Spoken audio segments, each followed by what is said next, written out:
Chocolate and cherries are one of my favorite sweet combinations.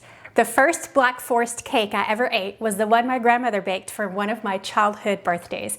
I loved it so much. It is the only birthday cake I truly remember from my childhood, even though I had one every year. I could still taste that combination of cherries, chocolate, and cream. To relive that combination craving, I took those flavors and turned them into a gluten-free, vegan-friendly Black Forest Fudgy Brownie.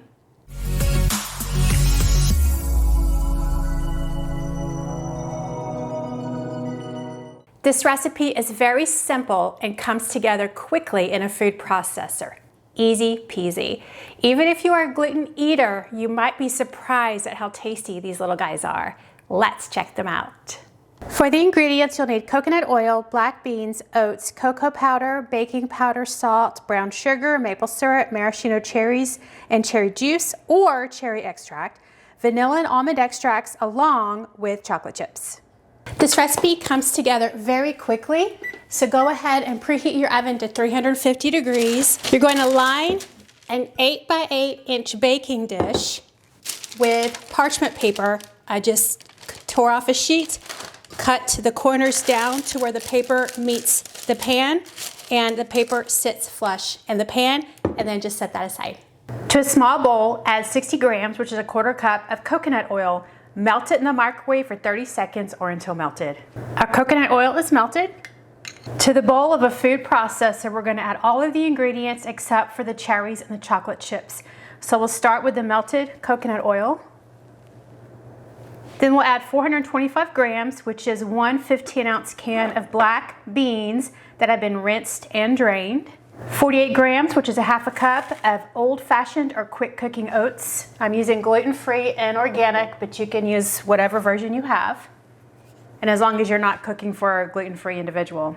10 grams, 2 tablespoons of cocoa or cacao powder. 2 grams, a half a teaspoon of baking powder. 1 gram, a quarter of a teaspoon of salt. 28 grams or 2 tablespoon packed brown sugar. 79 milliliters, which is a third of a cup of pure maple syrup.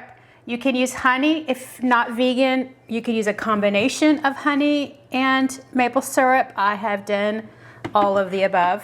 To enhance the cherry flavor, we're going to add 2 teaspoons of maraschino cherry juice, and this is from the cherry juice jar. If you have cherry extract, use 1 teaspoon instead of the cherry juice. 1 teaspoon of vanilla extract and 1 teaspoon of almond extract. This may seem like a lot, but chocolate has a very overpowering flavor. This amount of almond extract is not too much. And then we're going to blend until smooth.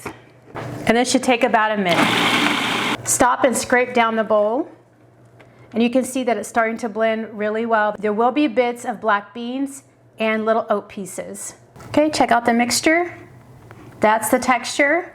It's fairly smooth. You do have little bits of black beans and oats, but that's just right. Okay, so you want to measure out 75 grams, which is a third of a cup of maraschino cherries, and then you want to chop them and then just pat them a little bit dry using a paper towel, which is what I did. And so we're going to add that much to the mixture. And we're going to add 107 grams, which is 2/3 of a cup of just regular chocolate chips. If you're vegan, use the vegan versions. They'll be fine in here too. Then we're just going to pulse this mixture 5 or 6 times just to mix the cherries and chocolate in the batter. Okay, they should just be mixed in like you were stirring them in, so 5 or 6 pulses is just enough. So then we're just going to spoon the mixture into our prepared baking pan. You can see it's a thick batter. Just smooth it out. You can see the chocolate pieces and the cherry pieces. And then we're just going to sprinkle chocolate chips over the top. You could use shaved chocolate if you want pretty chocolate curls. And do not skimp on the chocolate here. Just put, if you like chocolate, put as much as you want. I do not have a measurement. I always just do a couple of handfuls. And then come back and add some more chopped cherries. This is in addition to what we already put in the batter. Again, I don't measure this. I just put on what I want. And I love a lot of chocolate and cherries. And this is just gonna sit on top after it bakes.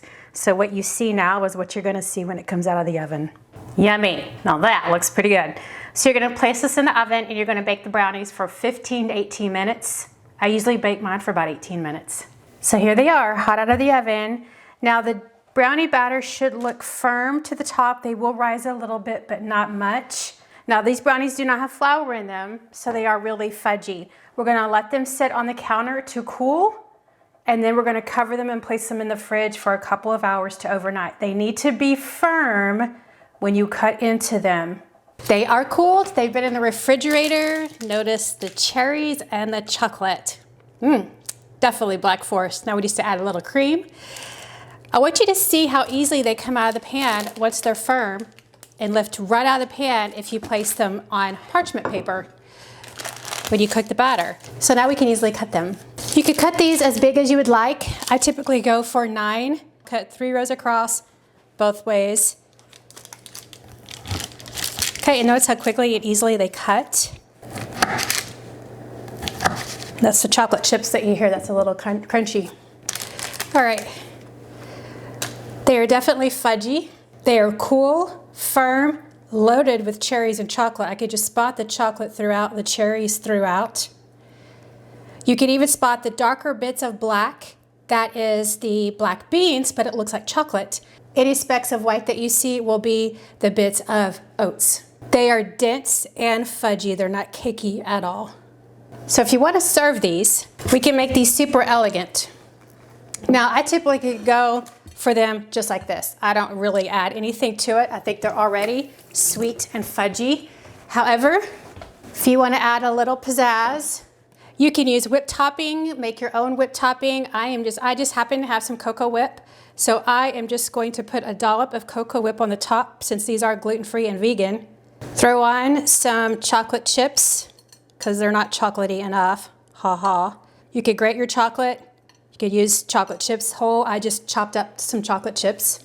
And then of course, let's put a little cherry on top. Since we want to highlight the Black Forest look there, because Black Forest cake usually has chocolate, cherries, and cream. If you want to do a little bit of maraschino drizzle,